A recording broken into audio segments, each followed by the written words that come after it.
through base မြန်မာလို့ဆိုလေချောင်းတန်အိုးအိုးအိုးအဲ့ဒီတန်ကိုကျွန်တော်တစ်ပတ်အတွင်းဘယ်လိုရအောင်ကြည့်မလဲဆိုတော့ဒီကနေပြီးတော့ရှင်းပြပေးပါမယ်ဆိုတော့ဒီဟာကတော့ကျွန်တော်ရဲ့ဒီ through base tutorial လေးပေါ့နော် through base ကကြတော့တော်တော်လေးအသုံးများတဲ့အထက်မှာပါတယ်ပေါ့နော်ဆိုတော့နိုင်ငံခြားပြည်ပေါ်စားတွေလည်းဒီ through base ကိုအသုံးများတယ် local တွေကလူတွေလည်းအသုံးများတယ်အထူးသဖြင့်ကျွန်တော်ကဒီ through base ကိုတော်တော်လေးအသုံးများတယ်မှာပါတယ်ပေါ့နော်ဆိုတော့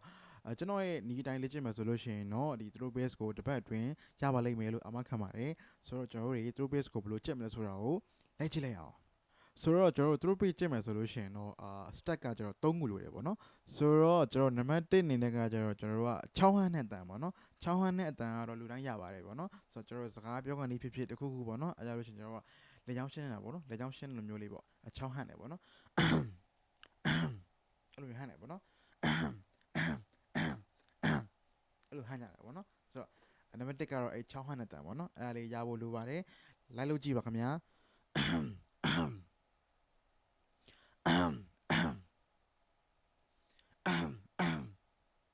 โอเคဆိုတော့ဒါနံပါတ်1ချက်ပေါ့နော်နံပါတ်2ချက်အနေနဲ့ကကျတော့ကျွန်တော် English alphabet တစ်ခုဖြစ်တဲ့ O ပေါ့နော်အဲ့ဒီ O တန်လေးကိုကျွန်တော်ညီးဖို့လိုပါတယ်ဘယ်လိုညီးမလဲဆိုလို့ရှိရင်တော့ O O O O O O so easy လွယ်လေးပါနော် O O let's go together O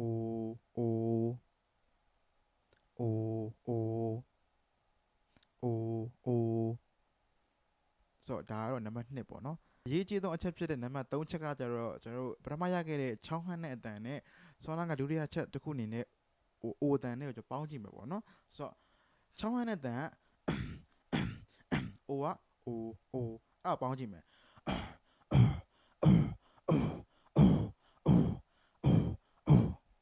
ဆိုတော့နည်းနည်းတော့ခတ်သွားလိမ့်မယ်နံပါတ်3ချက်ကပေါ့နော်အဲ့တော့မှကျွန်တော်တို့ကတိတ်မကျင်းတဲ့သေးဆိုလို့ရှိရင်တော့နည်းနည်းလေးအတန်ရှည်လေးဆွဲကြည့်ပါနော်ဆိုတော့အမှတစ်ခုထူးခြားတာကကျတော့ကျွန်တော်တို့က through bridge ကျင့်နေနေကိုကျွန်တော်တို့က chest wide လို့ခေါ်တဲ့အတန်မှာရသွားလိုက်ပဲပေါ့နော် chest wide ကကျတော့ဒီလိုမျိုးလေး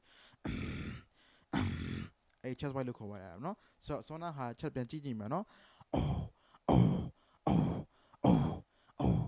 အဲ့တော့မှကျွန်တော်တို့ကကြောက်လေချောင်းတန်လေးနဲ့ထက်ပြီးတော့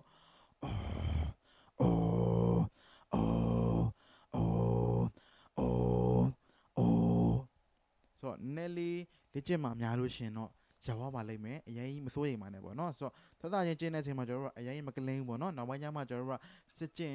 နေမှာလုံးဝ perfect ဖြစ်သွားပါလိမ့်မယ်ခင်ဗျာဆိုတော့ကျွန်တော်နံပါတ်1ချက်နံပါတ်2ချက်နံပါတ်3ချက်အားလုံးကတော့ရိုးရှင်းပါတယ်ဆိုတော့နံပါတ်1ချက်ဖြစ်တဲ့6ဟန်းနဲ့တန်နံပါတ်2ချက်ကတော့ကျွန်တော်တို့ O ပေါ့နော် O နဲ့နံပါတ်3ကတော့ကျွန်တော်တို့ကနံပါတ်1နဲ့နံပါတ်2ကိုပြန်ပေါင်းပြီးတော့လုပ်တာပေါ့နော်ဆိုတော့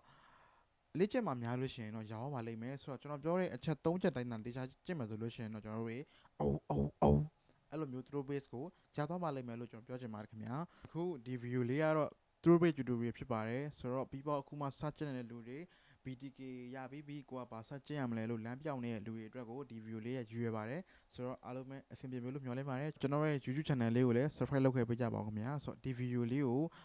တယောက်တည်းမကြည့်ပါနဲ့ကိုယ့်ရဲ့ဘေးနားမှာကိုယ့်ရဲ့ beatbox လုပ်နေတဲ့ညီကိုတွေရှိလို့ရှင်လည်း share ပေးပါလို့ပြောချင်ပါတယ်ခင်ဗျာဆိုတော့အားလုံးပဲနောက် video မှာပြန်တွေ့ပါမယ်ခင်ဗျာ Oh don't Oh don't Oh don't Oh don't